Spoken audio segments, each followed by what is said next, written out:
Ассаламу алейкум қыздар. Бүгін 30-40 минутта асығыс уақытта дайындап жейтін тағамды дайындаймыз. Бұны студент қауымы көп пісіріп жейді.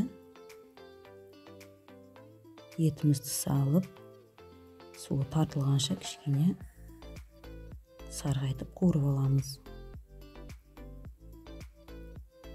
Міне етіміз қуырылды, пиязды салып, араластырып, қақпағын жауып, 2-3 минутқа қалдырып тұрамыз. Арасында қозғауды ұмытпаймыз, қыздар.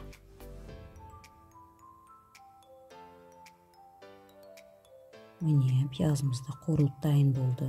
Енді оған картопымызды саламыз. Картопты да дәл солай қозғап, қақпағын 2-3 минутқа жауып, қалдырып тұрамыз. Арасында қозғауды ұмытпаймыз, қыздар. Міне картопымызда қуырылып дайын болды. Енді бұған майда вермишель саламыз. Міне қыздар, бәріңіз білетін шығарсыздар бұл вермишельді. Езілмей әдемі болып дайын болып піседі. Енді бұған тұзымызды саламыз. Сосын дәмдеуіштер қосамыз. Өз қалауларыңыз. Қайнап тұрған суды құямыз үстіне. Вермишельдің үстінен сәл ғана асырып қоямыз, көп қойсақ езіліп кетеді. Енді қақпағын жауып 15 минутқа астын пәсетіп қалдырамыз. 15 минуттан соң араластырып қозғап, тағы 15 минутқа бұқтырып қоямыз астын пәсетіп. Енді жылдамырақ үйде айчичек салатын дайындап жейік. Помидорды осылай ұзынша етіп турап алдым.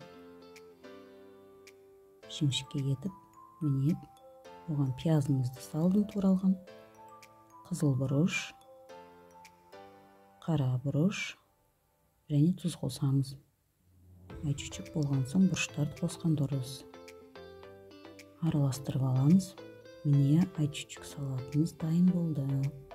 Енді дайын болған тағамымызды жақсылап араластырып саламыз. Мұндай тағамды асығыс уақытта дайындаған жақсы. Өзімде үйде асығыс уақытта дайындап тұрамын. Астарыңыз дәмді болсын. Қандай шашырап тұратын әдемі макарон дайын болды. Видео ұнаған болса, каналыма тіркеліп, лайк басып, коммент қалдырыңыздар, қыздар.